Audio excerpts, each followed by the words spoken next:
इंदिरा संत यांच्या मृदगंध या ललित लेख संग्रहातून लळा गोजिऱ्या पाखरांचा. आपल्या लहान बाळांना पाखरांची ओळख आईच्या मांडीवर असतानाच होते. त्यावेळी बाळांच्या डोळ्यांना कळण्यापूर्वीच ही पाखरे त्यांच्या कानांच्या ओळखीची होतात. आईने बाळाला मांडीवर घ्यावे, त्याचे डावे गुलाबी बचकूल एका हाताने पसरावे, दुसऱ्या हाताच्या बोटांनी त्याची उजवी तर्जनी धरून ती त्या बचकुल्यावर नाचवावी. इथे इथे बैसरे मोरा, बाळ घाली चारा, चारा खा, पाणी पी, बुरदिशी उडून जा. उडून जा म्हणताच त्याचे दोन्ही हात डोक्यावर न्यावे, जणू मोरच उडाला. काही दिवसांनी आपण इथे इथे म्हटलं की बाळ त्या मोराला नाचवतो. आपल्या म्हणण्याच्या तालात त्याला उडवतोही. मोर त्याने पाहिला नसतानाही असा त्याच्या कानात नाचायला लागतो. बाळाला कडेवर घ्यावे, हातात दूध भाताची ताटली घ्यावी, अंगणात जावे आणि बाळाला घास देत म्हणावे, येरे येरे काऊ बाळ घाली जेऊ, येरे येरे काऊ बाळ घाली जेऊ, येग येग चिऊ दूध भात खाऊ. बाळाच्या अवतीभोवती तोपर्यंत चिमण्या टपकतात. काऊ दुरून बघतो आणि खाताना तोंडाने फुर्र करताना उडालेल्या शीतावर चिमण्या ताव मारतात. कावळाही सफाईने 2 शिते चोचीत टाकतो. या अंगत पंगत समारंभात हा चिऊ हा काऊ हाही ओळख कार्यक्रम होतो. पुढे तर त्यांची गट्टीच जमते. पण का कळत नाही. हे बाळ मोठे मोठे होत जाते तसे त्याच्या मनातील पक्षी स्थलांतर करू लागतात. दिसणाऱ्या पक्ष्यांची ओळख करून घ्यावी असे त्यांना वाटत नाही. इतकेच काय, एखादा देखणा पक्षी पाहिला तर त्याच्याकडे पुन्हा पाहावे असेही त्यांना वाटत नाही. त्यांच्या जीवनातील ही पंखांची दुनिया नाहीशीच होते. एका मैत्रिणीने मला एक हकीकत सांगितली होती. तिचे गाव नदीकाठी होते. एकदा एकाला आढळून आले की अरे, या नदीकाठावर कावळे कसे नाहीत. दुसऱ्या एकाने शोध लावला की कावळे काय, इथे चिडपाखरूही नाही. मग हे पक्षी गेले कुठे. असे काय घडले की त्यांना हा नदीकाठ सोडावासा वाटला. पण एकाने त्याचे उत्तर शोधून काढले. या विटांच्या भट्ट्या आहेत ना, त्यांच्या धगीने पाखरं इथून निघून गेली. त्यांनी स्थलांतर केले. तसे या मुलामुलींच्या मनात काय असेल म्हणून ती पाखरांना पारखी झाली असतील. त्याचे एक उत्तर मिळते, अभ्यास व परीक्षा यांचा अखंड जाच. आणि दुसरे उत्तर असे की यासाठी पालक कुठेतरी कमी पडतात. डोळ्यांना झापडे लावलेल्या टांग्याच्या घोड्यासारखी मुले एकमार्गी होतात आणि निसर्गाशी त्यांची पुरी कट्टी होते. माझ्या आईला पक्षी फार आवडत. लहानपणी मी घरात इकडे तिकडे काम करायला पाहू लागले तेव्हा ती म्हणाली, मी एक काम तुला सांगते, रोज करशील. ती मला अंगणात घेऊन गेली. तिथे तुळशी कट्ट्यापाशी एक लांबट दगडी खल होता. मी म्हटले, यात तू चिमण्यांना पाणी ठेवतेस. तशी ती म्हणाली, आता हे काम तू रोज कर. रोज सकाळी खल धुवून त्यात ताजं पाणी भरायचं आणि जवळच मुठभर कण्या टाकायच्या. मला ते काम आवडले. रोज करू लागले. कण्या टाकल्या की चिमण्या गोळ्या व्हायच्या आणि आंब्याच्या ढाळीवरील कावळा उतरून त्यांना हुसकायचा. आडवी चोच मारून तो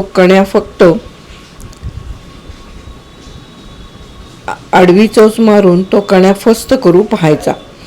मग आई आतून ओरडायची, अगं अगं हकल त्या दांडगेश्वराला. पण हकलला तरी हातभर दूर जायचा आणि चिमण्या उतरल्या की पुन्हा त्यांना हुसकायचा.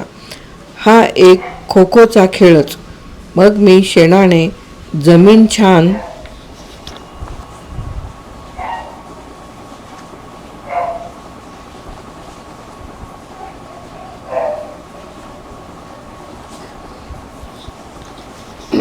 मग मी शेणाने जमीन छान सारवून ताटाच्या आकाराची 2 खळी तयार केली.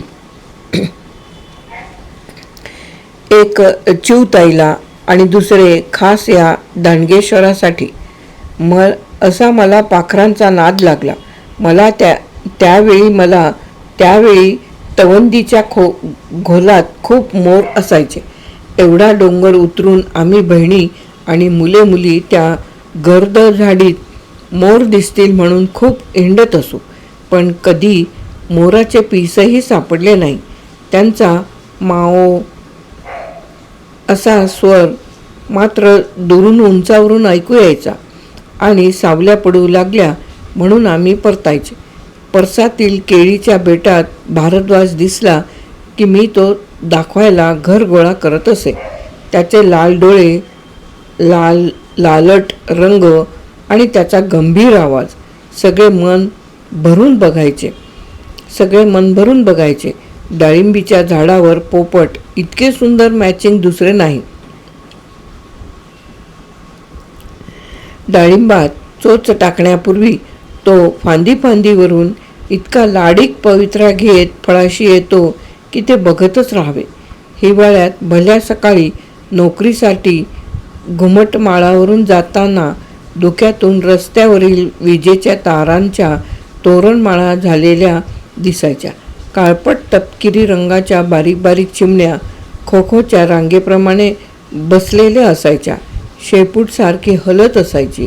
त्या उडून जाईपर्यंत मला पाऊल पुढे टाकवत नसे.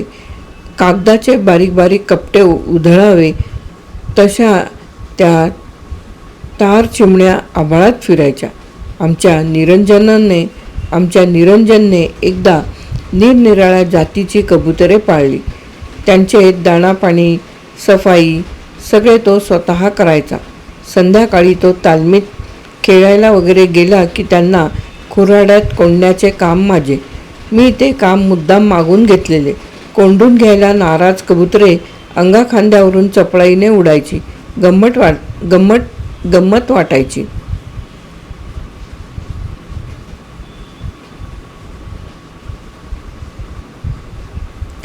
आणि धरून कोणत्या वेळी काय व्हायचे त्यांची जोडी काही माझ्या लक्षात राहायची नाही. मग प्रथम एक पाखरू घरात घालायचे आणि उरलेले एक सगळ्या घरांपुढून फिरवायचे. घरवाला फडफडला की घर चुकीचे. तो घशातून स्वागताचे आवाज काढून बाजूला झाला की ज्याचे त्याला घर सापडले असे समजायचे. या खेळात वेळ छान जायचा. इथे कराडला अनिही पक्षीवेढा आहे.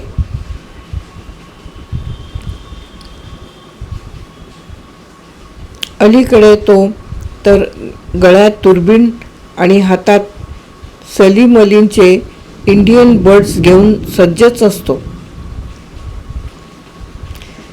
परीक्षा जवळ आली आहे तरीही त्याला एक कारण आहे. त्याच्या वडिलांनी नवे घर बांधले आहे. सभोवती हिरव्या करड्या उंच गवताचा आणि झाडोऱ्याचा माळ आहे आणि त्यात मध्येच हे घर रेखीव बगळ्यांसारखे ऐटबाज असे उभे आहे.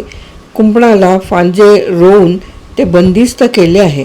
माळावरच्या या घराचे स्नेही मंडळ खूप मोठे आहे. या नव्या गोजीरवाण्या पाहुण्याला बघायला, त्याच्याशी जवळीक साधायला, हितगुज करायला बागेत, परसात, कुंपणावरून सारखी पक्ष्यांची गजबज सुरू असते. मी इथे आले तेव्हा कुंपण वेड्या राघूंनी गजबजलेले होते. घरा माझ्याशी गट्टी कर या भावाने कुंपणावरून उड्या मारणारे, चोचीतील खाऊ पटकन तारेवर आपटून वर चोच करून गट्टम करणारे ते राघू वेडे कसे कुणाला ठाऊक. त्यांचे रूप किती गोंडस, हिरवट रंग, डोक्यावर चपट्या टोपीसारखे तांबूस सोनेरी जावळ, डोळ्यांत काजळ आणि शेपूट तर किती गमतीची. मुलींचे पाठीवरचे केस एका सरळ रेषेत कापतात तशी विसे कापलेली आणि मधून एक बोटभर लांबीची काडी. चिमणी एवढ्या जीवाजवळ हे एवढे सौंदर्य धन. त्यांची भेट संपते तोवर रॉबिन यायचे. हे घराशी सिक सिक करून बोलायचे आणि दयाळ तर समोरच्या झाडावर बसून घराला गाणे म्हणून दाखवायचा. मला पालवीतून त्याचे काळे पांढरे रंग मात्र दिसायचे. मग यायचे बुलबुल, छानदार टोपी घातलेले, शेपटी उंच करून लाल रंग मिरवत इकडे तिकडे मजेत फिरणारे. कोतवाल यायचा, पण त्याने घराशी गट्टीफू केली होती. सारखा आपला कुंपणाच्या खुंटावर घराकडे पाठ करून बसून राहायचा. उडताना पांढरे दिसणारे आणि बसल्यावर काळे कपडे असलेले हेरॉन तर तरळत येऊन फाटकाशी 2-3 मिनिटे उतरायचे. आपली नागमोडी मान इकडे तिकडे फिरवून घराला हेरून परत निघून जायचे. खाटीकही तसाच. फांद्यातून त्याचे मोहक रंगरूप दिसते न दिसते तोच नाहीसा व्हायचा. भारी संकोची आणि ती नाचण नृत्यगान सम्राज्ञी. तिचा शेपटीचा तो जपानी पंखा आणि तिचे चालणे, तिचा नाचत चाल की चालत नाच हे काही कळायचे नाही. पण मनात एक ओळ उभी राहायची. लटपट लटपट तुझं चालणं मोठं नखऱ्याचं, गाण ग मंजू मैनेचं. ती निघून गेली, पण अजून मनातून जात नाही. घराच्या आणि माझ्याही या सर्वात चिमण्या मोठ्या आगाऊ, खोडकर पोरासारख्या. लहान बाळाचे केस, नाक ओढून त्याला चिमटे काढून पळणाऱ्या. घराला त्यांचा फार त्रास होतो आणि त्यांच्या मागून हवेत टॉवेलचे फटकारे उडवणाऱ्या त्या घराच्या मालकालाही एखादा बाळ पाहुणा घरी यावा आणि शेजारपाजारच्या बाळगोपाळांनी त्याच्या भोवती कोंडाळे धरावे अशी ही पाखरे. म्हणूनच अनीच्या हातातील दुर्बीण खाली येत नाही आणि या आनंद सोहळ्यातून मला बाहेर पडता येत नाही. इंदिरा संत यांचा लळा गोजिऱ्या पाखरांचा नावाचा ललित लेख येथे समाप्त.